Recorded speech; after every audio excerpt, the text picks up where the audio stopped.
Hi guys, आज हम देखेंगे polynomials. So let's study polynomials which is the second chapter from your text book. बहुत important chapter है ये। अगर आप इसकी टर्मिनोलॉजीज और कॉन्सेप्ट्स को अच्छे से जान लो तो मुश्किल से मुश्किल सवाल भी चुटकियों में सॉल्व किया जा सकता है। तो आइए पढ़ते हैं polynomials. Before we learn polynomials there are two terms which you should know. एक है वेरिएबल और एक है कॉन्स्टेंट। एक है वेरिएबल और एक है कॉन्स्टेंट। तो वेरिएबल क्या होता है जी? What is a variable? Anything that varies again and again. अगर कोई चीज़ बार बार बदल रही है या बदला जा सकता है किसी चीज़ को बार बार, तो उसे हम कहेंगे वेरिएबल। उसे हम कहेंगे वेरिएबल। फॉर एग्जाम्पल, लेट्स से I have x plus three. Let's say I have x plus three. इसके अंदर x क्या है? What is x? x is a variable. कैसे? अगर मैं x को 1 रखूँ तो x प्लस थ्री क्या होगा? 1 प्लस थ्री 4। अगर मैं x को रखूँ 5 तो x प्लस थ्री क्या होगा? 5 प्लस थ्री 8। अगर मैं x को 10 रखूँ तो x प्लस थ्री क्या होगा? 10 प्लस थ्री 13। ओके, तो बेसिकली क्या हो रहा है? बेसिकली हम लोग x को बार बार चेंज कर रहे हैं। हम लोग x को बार बार चेंज कर रहे हैं, और जैसे जैसे आप x को चेंज कर रहे हो वैसे ही रिजल्ट भी बार बार चेंज हो रहा है। वैसे ही रिजल्ट भी बार बार चेंज हो रहा है। तो इसीलिए हम x को क्या कहेंगे? हम x को कहेंगे एक वेरिएबल। x को कहा जाएगा एक variable. And what about three? Three क्या है? क्या आप थ्री को चेंज कर सकते हो? अगर आप थ्री को चेंज करोगे तो क्वेश्चन ही बदल जाएगा। So three cannot be change. So three is known as a constant term. Three को हम बोलेंगे एक कॉन्स्टेंट टर्म। थ्री को हम कहेंगे एक कॉन्स्टेंट टर्म। तो आई होप आपको वेरिएबल और कॉन्स्टेंट ये दो चीज़ों के बारे में पता चल गया हो। Now there are three things जिसके बारे में आपको पता होना चाहिए। देर आर थ्री थिंग्स जिसके बारे में आपको पता होना चाहिए। एक है एक्सप्रेशन, एक है एक्सप्रेशन, दूसरा है इक्वेशन, दूसरा है इक्वेशन, और तीसरा है फंक्शंस। तीसरा है फंक्शन। अगर इन तीन चीज़ों के बारे में आपको पता है तो आप पूरे अलजेब्रा को मास्टर कर सकते हो। आप पूरे अलजेब्रा को मास्टर कर सकते हो। So what is an expression? तो अभी जो हम लोगों ने देखा x प्लस थ्री, ये है एक एक्सप्रेशन। ये है एक एक्सप्रेशन। क्या है इसके अंदर? इसके अंदर है एक variable. I use another colour if you wish. इसके अंदर है एक वेरिएबल, इसके अंदर है कांस्टेंट, इसके अंदर है कांस्टेंट, और इसके अंदर और एक चीज़ है which is known as operation. इसको हम कहते हैं ऑपरेशन। मैथमेटिकल ऑपरेशन क्या होता है? प्लस माइनस, मल्टीप्लिकेशन, डिवीजन, इन सबको हम कहते हैं ऑपरेशन। ठीक है, तो एक्सप्रेशन वो चीज़ है जिसके अंदर होता है एक वेरिएबल, एक कांस्टेंट और ऑपरेशन। ठीक है, multiple variables, multiple constant, multiple operations भी हो सकते हैं। For example, x square plus three x plus four, क्या है ये भी एक एक्सप्रेशन ही है। लेट्स से मैं बोलता हूँ x cube plus three x square plus five x plus nine, क्या हो गया ये भी हो गया एक ऑपरेशन। सॉरी, ये भी हो गया एक एक्सप्रेशन। ठीक है, सो एक्सप्रेशन इज नथिंग बट जहाँ पे आपके पास वेरिएबल्स हो, और जहाँ पे आपके पास एक कांस्टेंट भी हो सकता है और कुछ ऑपरेशंस भी हो सकते हैं। अच्छा, बिना कांस्टेंट के भी एक्सप्रेशन हो सकता है। For example, x square plus three x, या फिर two x square minus four, या फिर x plus one by x. ये सब क्या है? एक्सप्रेशंस है। क्या है ये सब? एक्सप्रेशंस। इक्वेशन क्या होता है? अगर आपने एक्सप्रेशन को किसी भी चीज़ के साथ में इक्वेट किया, अगर आपने किसी एक्सप्रेशन को, for example x plus three equal to zero, मैंने क्या किया है? मैंने इस एक्सप्रेशन को इक्वेट किया है किसके साथ? एक कांस्टेंट टर्म के साथ, जो कि है ज़ीरो। तो इसको हम कहते हैं इक्वेशन। इसको हम कहते हैं इक्वेशन। आइए कुछ और एग्जांपल्स जान लेते हैं। X square minus four x plus three equal to zero, x square minus two x equal to zero, x plus four by x equal to two, x square minus four x plus three equal to seven. All these are equations. All these are equation. क्या किया गया है यहाँ पे? हम लोगों ने expression को इक्वेट किया है एक कांस्टेंट के साथ, इक्वेट किया है एक कांस्टेंट के साथ, इक्वेट किया है एक कांस्टेंट के साथ। एक एक्सप्रेशन को इक्वेट किया है एक कांस्टेंट के साथ। अगर ऐसा है तो इसको हम कहेंगे इक्वेशन। इसको हम कहेंगे equation. What is a function? Function क्या होता है? अगर मैं x प्लस थ्री को इक्वेट करूँ किसी वेरिएबल के साथ में, अगर मैं एक एक्सप्रेशन को, अगर मैं किसी एक्सप्रेशन को इक्वेट करूँ एक वेरिएबल के साथ में, तो क्या हो जाएगा फंक्शन। कहने का मतलब ये है कि y की वैल्यू डिपेंड करेगी x के ऊपर, y की वैल्यू डिपेंड करेगी x के ऊपर। तो जैसे जैसे x बदलेगा, जैसे जैसे x बदलेगा, वैसे वैसे y भी बदलेगा, वैसे वैसे y भी बदलेगा। सो x is also variable, y is also variable. तो जब मल्टीपल वेरिएबल्स आ जाते हैं तो उसे हम कह सकते हैं एक फंक्शन, उसे हम कह सकते हैं फंक्शन। फंक्शन को हम f(x) भी लिख सकते हैं, g(x) लिख सकते हैं, p(x) लिख सकते हैं, a of x लिख सकते हैं, b of x लिख सकते हैं, जो भी आपको लिखना है लिख सकते हैं। कहने का मतलब ये कि x plus three equal to Y, x plus three equal to Y को हम लिख सकते हैं f(x) equal to x plus three, f(x) equal to x plus three. और ये कहना भी बिल्कुल सही होगा, ये कहना भी बिल्कुल सही होगा। तो आई होप आपको ये समझ में आ गया हो कि क्या होता है एक एक्सप्रेशन, क्या होता है एक इक्वेशन और क्या होता है एक फंक्शन। तो आइए अब पॉलिनोमियल्स के बारे में पढ़ते हैं। What is a polynomial? What is a polynomial? तो पॉलिनोमियल क्या होता है जी? पॉलिनोमियल क्या होता है? पॉलिनोमियल क्या होता है?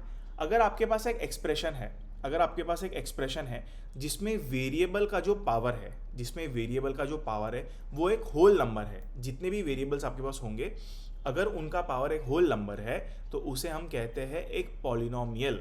या फिर हम कह सकते हैं कि अगर आपके पास कोई फंक्शन है, एक्सप्रेशन कहना गलत होगा शायद, फंक्शन, अगर आपके पास कोई फंक्शन है, for example let's say f of x equal to x square minus three x plus four, आपके पास कोई फंक्शन है। अगर इस फंक्शन में वेरिएबल की पावर एक होल नंबर है, यहाँ पर x का पावर कुछ नहीं दिख रहा तो x का पावर क्या होगा 1। अगर x का पावर कुछ नहीं दिख रहा है तो x का पावर क्या होगा 1। अगर ये है एक होल नंबर, अगर ये है एक होल नंबर तो इसे हम कहेंगे एक पॉलिनोमियल, इसे हम कहेंगे एक polynomial. So polynomial is nothing but a function where power of variable is a whole number, power of variable is a whole number. अब आप कहेंगे सर 4 के साथ में तो कुछ भी नहीं है, क्या मैं, आइए इस टर्म को थोड़ा फोकस करते हैं, क्या मैं 4 को 4 इंटू 1 लिख सकता हूँ? क्या मैं इसको 4 इंटू 1 लिख सकता हूँ? जी हाँ, जरूर लिख सकता हूँ। क्या मैं 1 को x पावर 0 लिख सकता हूँ? क्या मैं 1 को x पावर 0 लिख सकता हूँ? ऑफ कोर्स लिख सकता हूँ। पिछले ही चैप्टर में हम लोगों ने पढ़ा है that a power 0 is 1, anything power 0 is 1। तो मैं 1 को x पावर 0 लिख सकता हूँ। सो बेसिकली ये है x square minus three x power 1 plus 4 into x power 0। यहाँ पर एक्स स्क्वायर, एक्स का पावर है 2, यहाँ एक्स का पावर है 1, यहाँ एक्स का पावर है 0। तो अगर आप देखोगे तो इस फंक्शन के अंदर जो भी पावर्स है वो है होल नंबर्स, ठीक है। तो जब भी आपके पास कोई ऐसा फंक्शन हो जिसमें वेरिएबल का पावर एक होल नंबर हो तो उसे हम कहेंगे पॉलिनोमियल, उसे हम क्या कहेंगे? पॉलिनोमियल। अब मुझे बताइए क्या ये एक पॉलिनोमियल है? क्या ये एक पॉलिनोमियल है? ये एक फंक्शन तो है, ठीक है, x plus one by x एक फंक्शन है, लेकिन क्या ये एक पॉलिनोमियल है? Is it a polynomial? I will write it down for you. Is it a polynomial? तो इसका आंसर है नो, इसका आंसर है नो। क्यों नहीं है पॉलिनोमियल? आइए देखिए, तो आप x को लिखिए x और आप 1/x को लिखिए x पावर माइनस 1। आप 1/x को लिख सकते हैं x पावर माइनस 1। हम लोगों ने लॉज ऑफ एक्सपोनेंट में पढ़ा था, क्या पढ़ा था? a power minus m is 1 upon a power m। तो मैंने 1 अपॉन x पावर 1 को लिखा है x पावर माइनस 1, और बीच में आपके क्या था? बीच में आपके था एक प्लस साइन, बीच में आपका था एक प्लस साइन। तो ये है आपका फंक्शन। तो क्या ये फंक्शन पॉलिनोमियल है? क्या ये फंक्शन पॉलिनोमियल है? जी नहीं, ये फंक्शन पॉलिनोमियल नहीं है, क्योंकि यहाँ पर x का पावर माइनस 1 है, और x का पावर माइनस 1 है, और माइनस 1 होल नंबर नहीं है, और माइनस 1 होल नंबर नहीं है, और हमको चाहिए कि किसी भी वेरिएबल का पावर एक होल नंबर ही हो। आइए और एक क्वेश्चन पूछता हूँ। fx equal to root x plus three, क्या ये एक फंक्शन है? ऑफकोर्स ये फंक्शन है। क्या ये एक पॉलिनोमियल है? Is it a polynomial? Is it a polynomial? Is it a polynomial? Is it a polynomial? The answer is no, the answer is no. क्यों नहीं है भाई? क्योंकि मैं रूट एक्स को क्या लिख सकता हूँ? मैं रूट एक्स को क्या लिख सकता हूँ? X power half plus 3। तो ये जो फंक्शन है ये है x power half plus three, x power half plus three, x का पावर यहाँ पर है हाफ, और हाफ एक होल नंबर है क्या? नहीं, हाफ एक होल नंबर नहीं है। सिंस हाफ एक होल नंबर नहीं है, ये पूरा एक फंक्शन हमारा पॉलिनोमियल नहीं होगा, ये फंक्शन पॉलिनोमियल नहीं होगा। ठीक है, आपको समझ में आ गया पॉलिनोमियल क्या है? लेट्स से अगर पॉलिनोमियल के अंदर मात्र एक टर्म है, जैसे x या फिर 4x या फिर आप ले लीजिए 3x² या आप सिर्फ ले लीजिए x³ व्हाटएवर, एक ही टर्म है, इन सब के अंदर एक ही टर्म है, तो उनको हम क्या कहते हैं? उनको हम कहते हैं मोनोमियल। उस पॉलिनोमियल को हम कहते हैं मोनोमियल। अगर दो टर्म्स है, लेट्स से आपके पास है दो terms x+3 y-4 z+5 z-5 whatever, ठीक है। अच्छा, ये सब अलग अलग है इसलिए मैंने इनको कॉमा से सेपरेट किया है, ठीक है। इन सब में कितने टर्म्स है? इन सब के अंदर दो टर्म्स है, तो इसको हम कहेंगे बाइनोमियल। इसको हम क्या कहेंगे? बाइनोमियल। अगर तीन टर्म्स है, लेट्स से अगर तीन टर्म्स है, जैसे कि x² + 3x + 4 y² - 3x, not 3x, 3y + 4 x² - 6x + 7, इसके अंदर कितने टर्म्स है? इसके अंदर कितने टर्म्स है? तीन तीन टर्म्स है। हर एक फंक्शन के अंदर या हर एक एक्सप्रेशन के अंदर तीन तीन टर्म्स है, तो इसे हम कहेंगे ट्राइनोमियल। इसको हम कहेंगे ट्राइनोमियल।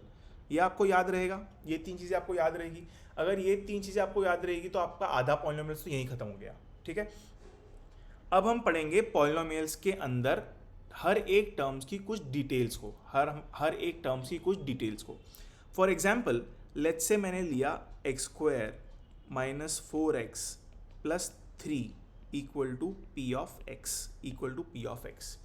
अब यहाँ पर आप गौर फरमाइए, यहाँ पे x क्या है? यहाँ पर x क्या है? x है एक वेरिएबल, x है एक वेरिएबल, x है एक वेरिएबल, x है एक वेरिएबल। 2 को मैं थोड़ा और अच्छे से लिखता हूँ।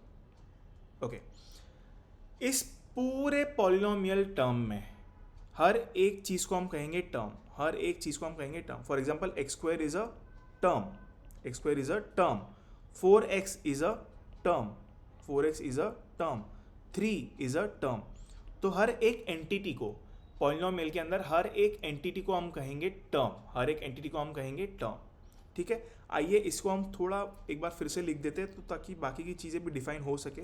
x² - 4x + 3 = p(x), ठीक है। आपको वेरिएबल पता चल गया। ये क्या है? 3। क्या मैं कह सकता हूँ 3 is a constant term? Can I say it's a constant term? Yes, we can say that it's a constant term, ठीक है। 3 को हम कह सकते हैं कांस्टेंट टर्म। अब x² - 4x + 3, x² - 4x + 3, इसमें x में हाईएस्ट पावर क्या है? यहाँ पर आपको दो जगह x दिख रहा है, ठीक है। आपको दो जगह पर x दिख रहा है, तो पावर क्या है? यहाँ तो x का पावर 1 है, यहाँ x का पावर 2 है, तो हाईएस्ट पावर क्या है? 2, हाईएस्ट पावर है 2। सो हाईएस्ट पावर को हम कहते हैं डिग्री, हाईएस्ट पावर को हम कहते हैं degree. Highest power of a variable in polynomial is known as degree, is known as degree of the polynomial, degree of polynomial, ठीक है। तो अगर आपके पास कोई पॉलिनोमियल है, उस पॉलिनोमियल के अंदर आप एक वेरिएबल को फोकस करो, उस वेरिएबल का जो हाईएस्ट पावर होगा, उस वेरिएबल का जो हाईएस्ट पावर होगा, उसे हम क्या कहेंगे? उसे हम कहेंगे डिग्री, उसे हम कहेंगे डिग्री। ओके, तो आपको डिग्री का मतलब समझ में आ गया। फॉर एग्जाम्पल, लेट्स से आपको मैंने एक एग्जाम्पल दिया, x³ - 4x² + 3x = 0, ठीक है। इक्वल टू 0 नहीं, इक्वल टू p(x), हमको चाहिए फंक्शन इक्वल टू p(x). इस पॉलिनोमियल के अंदर डिग्री क्या है? डिग्री क्या है? डिग्री क्या है? यह है आपका वेरिएबल, यह है आपका वेरिएबल, यह है आपका वेरिएबल। हाईएस्ट पावर क्या है? हाईएस्ट पावर है 3, हाईएस्ट पावर है 3, तो इसकी डिग्री क्या होगी? इसकी डिग्री क्या होगी? 3, इसकी डिग्री होगी 3। क्या ये आपको याद रहेगा? क्या ये आपको याद रहेगा? यस, ठीक है। ओके, तो ये भी हो गया। अब मैं यही एग्जाम्पल एक बार मैं को थोड़ा सा शिफ्ट कर देता हूँ ताकि हम ऊपर वाले इक्वेशन को एक बार यूज़ कर सके वापस। सर जी आप आ जाइए थोड़ा नीचे, यस ठीक है ओके। नाउ मेरा प्रश्न है ये क्या है, ये क्या है? एक्स स्क्वायर के साथ में कुछ नहीं लिखा है, एक्स स्क्वायर के साथ कुछ नहीं लिखा है, इसका मतलब यहाँ होगा 1, यहाँ होगा 1। अगर एक्स स्क्वायर के साथ कुछ नहीं लिखा है या एक्स के साथ कुछ नहीं लिखा है तो उसके आगे होता है 1, उसके आगे होता है 1। तो ये 4 और ये 1 क्या है? ये 4 और 1 क्या है? 4 और 1 क्या है? 4 और 1 क्या है? तो 4 और 1 को हम कहते हैं कोफिशिएंट, इसको हम कहते हैं कोएफिशिएंट, ठीक है, ये है कोएफिशिएंट। और 3 क्या है आपका? कांस्टेंट टर्म, 3 है आपका कांस्टेंट टर्म। तो लेट्स से अगर मैं इस पूरे फंक्शन की बात करूं, इस पूरे पॉलिनोमियल फंक्शन की बात करूं, तो इस पॉलिनोमियल फंक्शन के अंदर 3 क्या है? 3 क्या है? एक कोफिशिएंट, 3 है coefficient of x, coefficient of x। 4 क्या है यहाँ पर? 4 क्या है? 4 होगा coefficient of x square, coefficient of x square. और मैंने बताया यहाँ x के आगे कुछ नहीं है, x क्यूब के आगे कुछ भी नहीं है, x क्यूब के आगे कुछ भी नहीं है। तो कुछ नहीं होता है तो क्या होता है? 1, कुछ नहीं होता है तो क्या होता है? 1। What is this 1? What is this 1? This 1 is again coefficient of x cube, तो आपको डिग्री के बारे में पता चल गया, कोफिशिएंट के बारे में पता चल गया। तो आई होप आपको पॉलिनोमियल, जो भी आपको पॉलिनोमियल दिया जाएगा उसके अंदर हर एक चीज़ को क्या कहते हैं इसके बारे में आपको पता है। डिग्री मतलब होता है हाईएस्ट पावर, और वेरिएबल के साथ जो कांस्टेंट नंबर है, वेरिएबल के साथ जो भी कांस्टेंट नंबर है, जैसे कि यहाँ पर है 1, यहाँ है 4, यहाँ है 3, इसको हम कहते हैं कोफिशिएंट। और एक एग्जाम्पल देता हूँ, y equal to 6 minus x minus x square, Y equal to 6 minus x square. इस पॉलिनोमियल फंक्शन में, अच्छा y नहीं लिखता हूँ, यहाँ मैं लिखता हूँ p of x, so that आपको थोड़ा सा आसानी हो जाए। p of x equal to 6 minus x square, p of x equal to 6 minus x square. यहाँ पर डिग्री क्या है? डिग्री क्या है? डिग्री यहाँ पर होगी 2, डिग्री यहाँ पर होगी 2, क्योंकि हाईएस्ट पावर क्या है? यहाँ तो पावर 1 है, यहाँ पावर 2 है, और यहाँ है पावर 0, यहाँ है पावर 0। तो कांस्टेंट टर्म के साथ हमेशा पावर होती है 0, आप ये बात याद रखिए, कांस्टेंट टर्म के साथ हमेशा पावर होती है 0। कैसे? तो मैं 6 को लिख सकता हूँ 6 इंटू 1, और 1 को मैं लिख सकता हूँ x पावर 0, तो ये हो गया 6 टाइम्स x पावर 0। एनीवे ये आपको पहले ही बताया था। तो x power 1, x power 2, highest degree क्या है?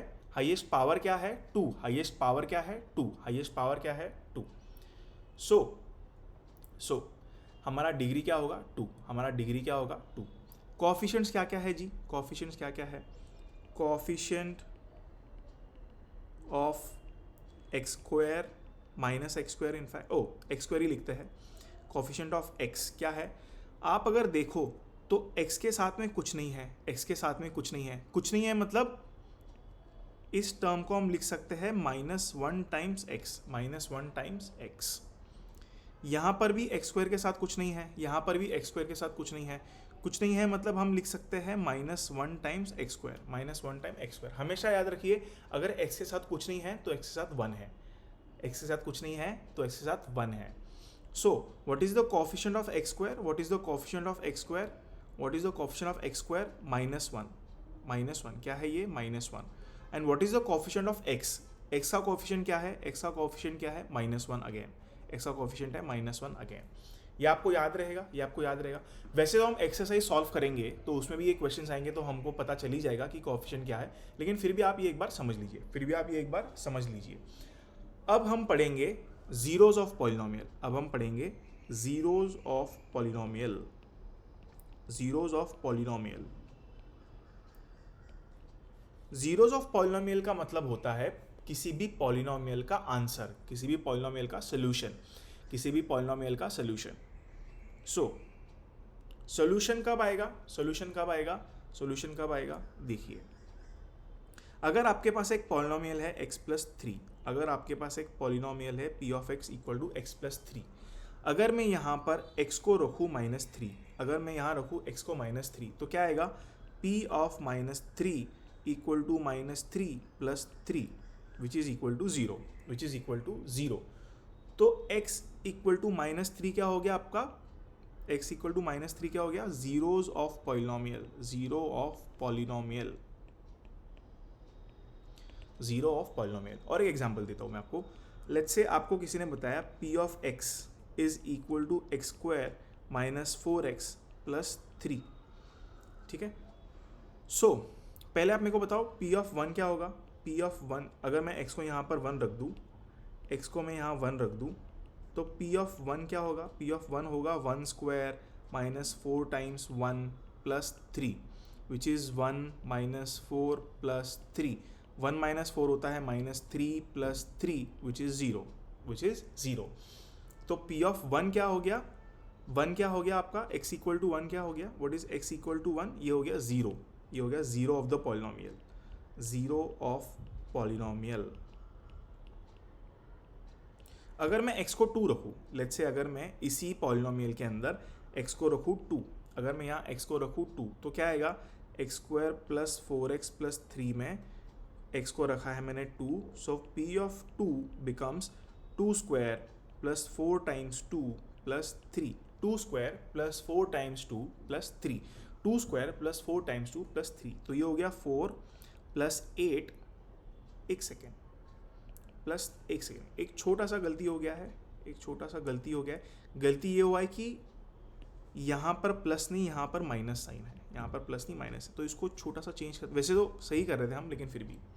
X square minus 4x plus 3, यहाँ मैंने रखा x को 2, यहाँ मैंने रखा x को 2, सो p ऑफ 2 क्या होगा, p ऑफ 2 क्या होगा, 2 square minus 4 times 2 plus 3, 2 square minus 4 times 2 plus 3 which is 4 minus 8 plus 3, 4 minus 8 plus 3, 4 minus 8 होता है माइनस 4 प्लस 3, माइनस 4 प्लस 3 होता है नेगेटिव 1, नेगेटिव 1. तो x को जब 2 रखा तो नेगेटिव 1 आंसर आया. तो क्या x equal to 0 of polynomial है, जी नहीं. x equal to 0 of polynomial है, जी नहीं.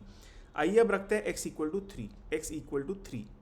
ठीक है, आपका फंक्शन था, पॉलिनोमियल था x square minus 4x plus 3. So p of 3 will be 3 square minus 4 times 3 plus 3. तो ये हो गया 9 माइनस 12 प्लस 3. 9 माइनस 12 होता है नेगेटिव 3 प्लस 3, नेगेटिव 3 प्लस 3 होता है 0, नेगेटिव 3 प्लस 3 होता है 0. तो x equal to 3, x equal to 3 क्या हो गया, 0 of the polynomial, 0 of the polynomial.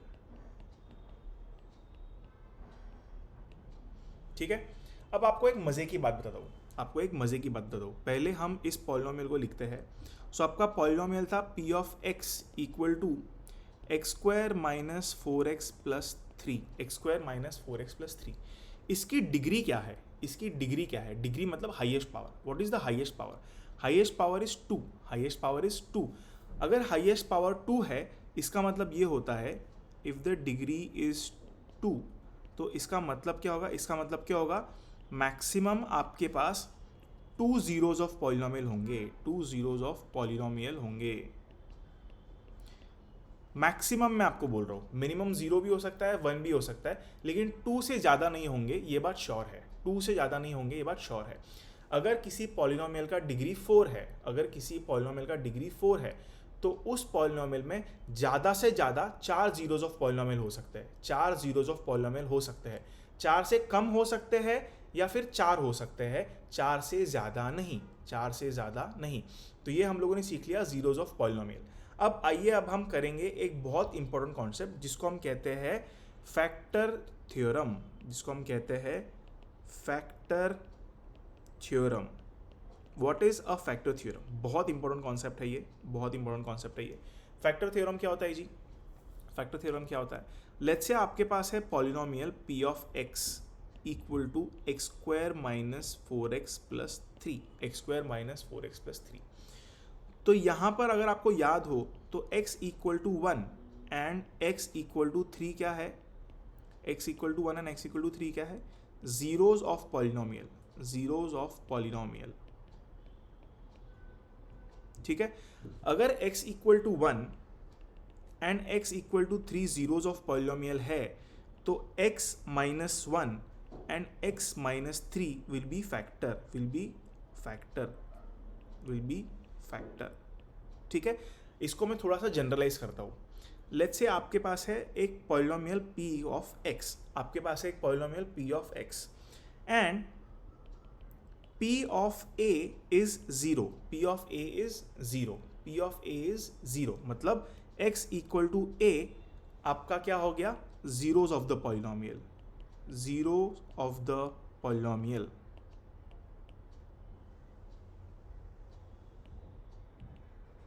ठीक है, ये हो गया आपका zeros of polynomial.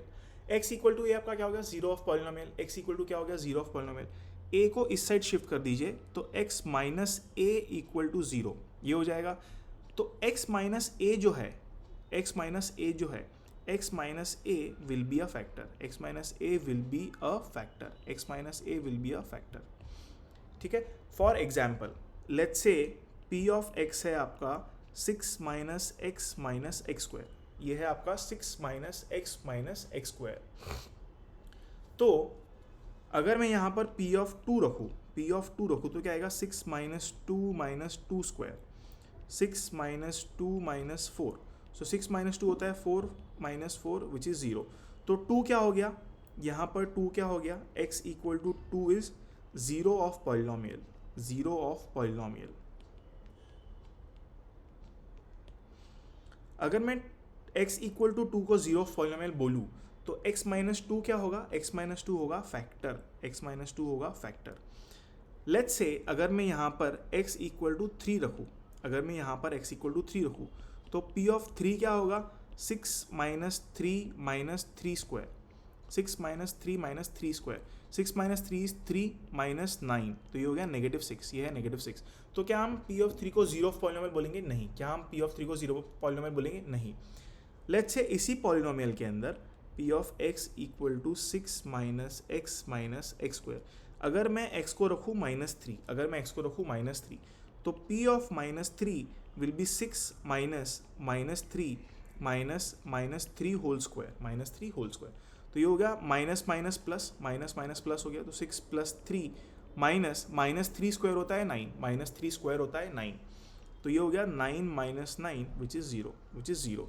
So x equal to -3 क्या हो गया जी, x इक्वल टू -3 हो गया zero of polynomial, zero of the polynomial.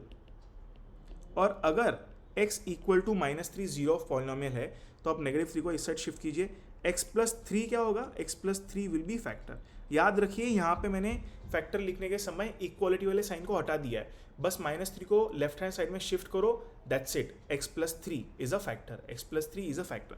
तो मैं क्या कह सकता हूँ कि p of x equal to x, okay, 6 minus x square के दो फैक्टर्स है, क्या है, x minus 2 and x plus 3, x minus 2 and x plus 3। क्या ये मैं कह सकता हूँ that these are the factors, yes, ये आप कह सकते हो। ठीक है, तो ये हो गया आपका फैक्टर थ्योरम कि अगर p ऑफ x एक पॉलिनोमियल है and p of a is zero, then x minus a is a factor, x minus a is a factor. आप इस इक्वल टू हटा के मैं लिख देता हूँ यहाँ पर, इज अ फैक्टर। तो ये एक बहुत इंपॉर्टेंट चीज़ है, आप चाहो तो इसे नोट डाउन कर सकते हो। इसी को हम कहते हैं फैक्टर थ्योरम, और इसका उल्टा भी सही है, इसका जो रिवर्स है, जो कॉन्वर्स है, वो भी सही है। क्या होगा रिवर्स इसका,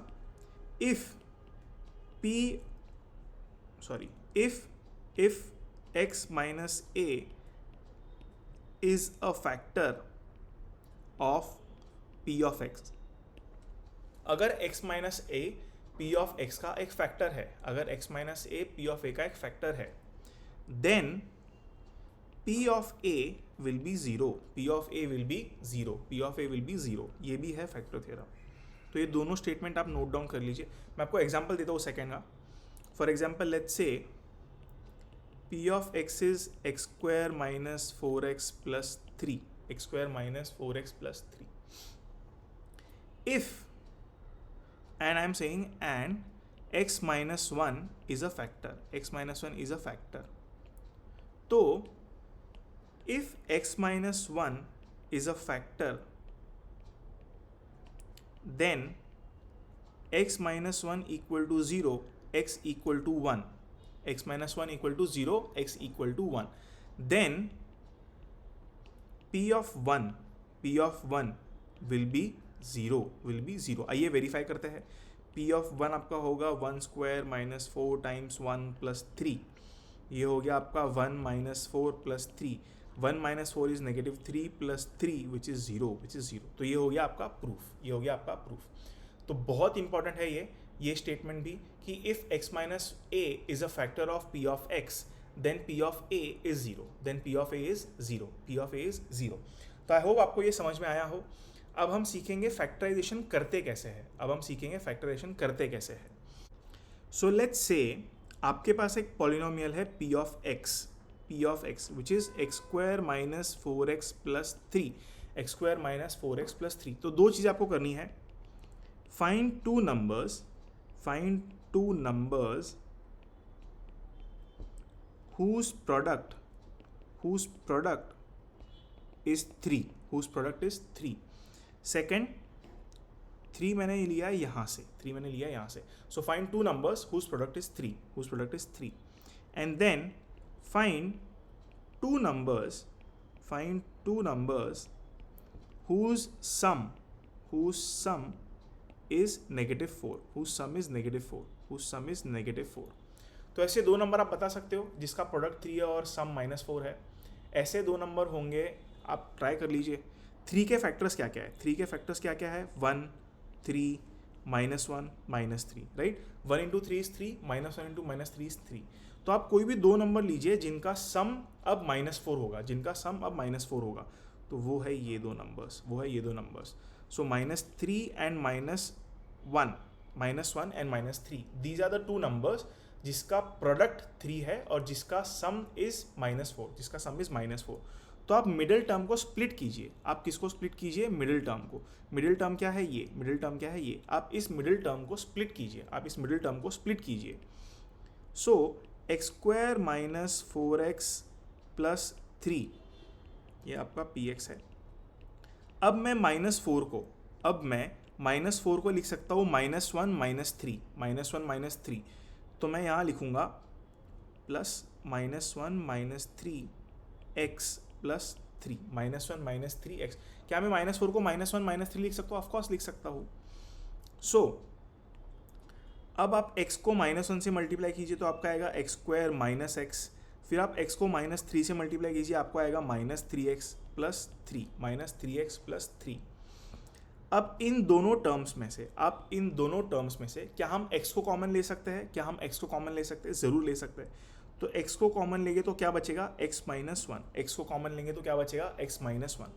और इन दोनों टर्म्स में से अगर मैंने -3 को कॉमन लिया, तो पहले टर्म में क्या बचेगा? x. और दूसरे टर्म में क्या बचेगा? -1. अब इस पूरे पॉलिनोमियल में मैंने x माइनस 1 को कॉमन ले लिया. तो क्या बचेगा? x minus 1 times x minus 3. तो p ऑफ x के फैक्टर्स क्या हो गए? x minus 1 into x minus 3. ठीक है जी. आसान है ये, बहुत आसान है. आई होप कि आपको ये समझ में आया हो. वैसे factorization by splitting middle term आपको पिछली क्लास में भी पढ़ाया होगा. अगर नहीं पढ़ाया होगा तो कोई बात नहीं, आने वाले टाइम में हम बहुत सारे एग्जाम्पल करेंगे जिससे आपका ये वाला कॉन्सेप्ट क्लियर हो जाएगा. तो इसको मैं जनरलाइज करता हूँ. How to factorize, let's say px equal to ax square plus bx plus c. आपके पास ये एक पॉलिनोमियल है. तो आप क्या करोगे? Find two numbers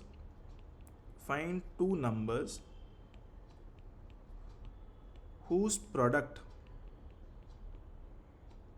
is a into c.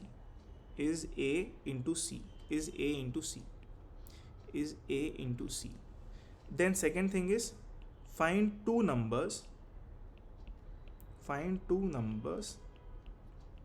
whose sum is b, whose sum is b, ये है आपका b।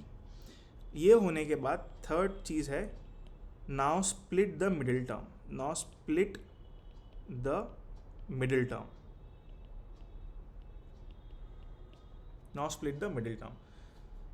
And fourth is get factors, get factors, get factors. हम और एक एग्जाम्पल कर सकते हैं, आप पहले इसको लिख लीजिए, बहुत इंपॉर्टेंट है, लिख लीजिए आप इसको। अब हम और एक एग्जाम्पल करेंगे, और एक एग्जाम्पल करेंगे। सो p of x is 6 minus x minus x square, 6 minus x minus x square. तो यहाँ पर a का वैल्यू क्या है, हमेशा याद रखिए a क्या होता है, कॉफिशिएंट ऑफ, अब चाहो तो मैं लिख देता हूँ यहाँ पर नीचे, a is coefficient of x square, b is coefficient of x, and c is a constant term, c is a constant term। और ये किसके लिए वैलिड है, valid only for degree 2 polynomial, degree 2 polynomial, जिस किसी भी पॉलिनोमियल की degree 2 है उसके लिए स्प्लिटिंग द मिडिल टर्म वाला फंडा हमेशा काम करेगा, हमेशा काम करेगा। ये आप लिख लीजिए, आप चाहिए तो वीडियो को पॉज कर सकते हो और फिर लिख सकते हो, this is very important. And once you have written will do one more example, will do one more example. What is the next example, let's say आपके पास है p of x equal to 6 minus x minus x square, 6 minus x minus x square. यहाँ पर a क्या होगा, a क्या होगा, coefficient of x square, coefficient of x square. तो x स्क्वायर के आगे सिर्फ माइनस है और x स्क्वायर के आगे कोई नंबर नहीं है, मतलब वहाँ नंबर होगा 1, मतलब वहाँ नंबर होगा 1। तो a का वैल्यू हो गया -1। b क्या है, b coefficient of x, coefficient of x, x के आगे कोई नंबर नहीं है, सिर्फ माइनस साइन है। अगर कोई नंबर नहीं है तो इसका मतलब नंबर है 1, तो x क्या होगा -1, x क्या होगा, b क्या होगा, सॉरी -1, b क्या होगा -1, b क्या होगा -1। और c is a constant term, c is a constant term which is 6, c is a constant term which is 6। तो आपका स्टेप 1 क्या था, find 2 numbers whose product is a into C, product is a into C मतलब -6, a into सी क्या होगा -6। Second step क्या था, sum should be b क्या है आपका -1, b है आपका -1। तो ऐसे 2 नंबर कौन से हैं, सो द 2 नंबर्स, आप सोचिए 6 के फैक्टर्स क्या क्या है, 1 2 3 6, -1 -2 -3 -6, ठीक है। तो आपको इनमें से 2 नंबर पिक करने हैं, आपको इनमें से 2 नंबर पिक करने हैं जिनका सम -1 होगा, जिनका सम -1 होगा। तो एक नंबर होगा -3, एक नंबर होगा 2, एक नंबर होगा -3, एक नंबर होगा 2। सो अब आप आपके इक्वेशन को फिर से लिखिए, 6 minus x square. Third step आपका क्या था, थर्ड स्टेप आपका क्या था, split the middle term, split the middle term. तो मैंने -x को लिखा 6 प्लस -x की जगह मैं लिखूंगा -3x plus 2x, -3x plus 2x -x square. अब आप ब्रैकेट ओपन कीजिए, जब प्लस के आगे कुछ नहीं है तो यहाँ क्या होगा 1, यहाँ कुछ नहीं है तो यहाँ क्या होगा 1, ठीक है। या फिर आप नहीं, ठीक है, नो प्रॉब्लम। तो अब आप लिखेंगे 6, यहाँ से प्लस -3x क्या होता है, -3x प्लस 2x क्या होगा, प्लस 2x -x स्क्वायर। अब इन दोनों नंबर में से मैंने 3 को कॉमन ले लिया, मैंने 3 को कॉमन ले लिया, तो क्या बचेगा 3 टाइम्स 2 - x, 3 टाइम्स 2 - x। और जो दूसरे 2 नंबर थे, जो दूसरे 2 नंबर से यहाँ से मैंने कॉमन लिया x को, यहाँ से मैंने कॉमन लिया x को, तो क्या बचेगा plus x times 2 - x, plus x times 2 - x। अब इस पूरे टर्म में से, अब इस पूरे पॉलिनोमियल में से, टर्म में से नहीं, अब इस पूरे पॉलिनोमियल में से मैं कॉमन ले रहा हूँ 2 - x, 2 - x, मैं कॉमन ले रहा हूँ 2 - x, 2 - x। सो 2 - x को मैं कॉमन लूँगा तो बचेगा क्या 3 + x, बचेगा क्या 3 + x, बचेगा क्या 3 + x। सो ये हो गया आपके फैक्टर्स, ये हो गया आपके फैक्टर्स। तो आपका पॉलिनोमियल था p of x equal to 6 minus x minus x square, और इसके फैक्टर्स हो गए 2 - x 3 + x, 2 - x 3 + x। ठीक है जी, आई होप ये आपको समझ में आया हो, आई होप ये आपको समझ में आया हो। इसी के साथ आपका फैक्टराइजेशन भी समाप्त होता है, इसी के साथ आपका फैक्टराइजेशन भी समाप्त होता है। अब एक लास्ट चीज़ जिसके बाद में आपका पूरा चैप्टर खत्म हो जाएगा, एक लास्ट चीज़ जिसके बाद में आपका पूरा चैप्टर खत्म हो जाएगा। वो है algebraic expression, identities, not expression, algebraic identities. तो पहली आइडेंटिटी है a plus B whole square. A plus B whole square होता है A square plus 2ab plus B square, A square plus 2ab plus B square. Second है a minus B whole square. A minus B whole square क्या होगा? A square minus 2ab plus B square, A square minus 2ab plus B square. Third है a plus B plus C whole square. A plus B plus C whole square क्या होगा? A square plus B square plus C square plus 2 times A B plus B C plus A C, A B plus B C plus A C.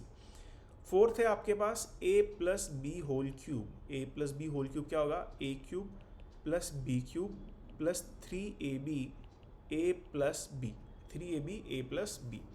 Fifth है आपके पास A minus B whole cube. A minus B whole cube क्या होगा? A cube minus B cube minus 3ab A minus B, minus 3ab A minus B. Sixth and the last ये है आपका A cube plus B cube plus C cube minus 3 times A B C, minus 3 times A B C. क्या होगा ये आपका होगा A plus B plus C into A B plus B C plus C A.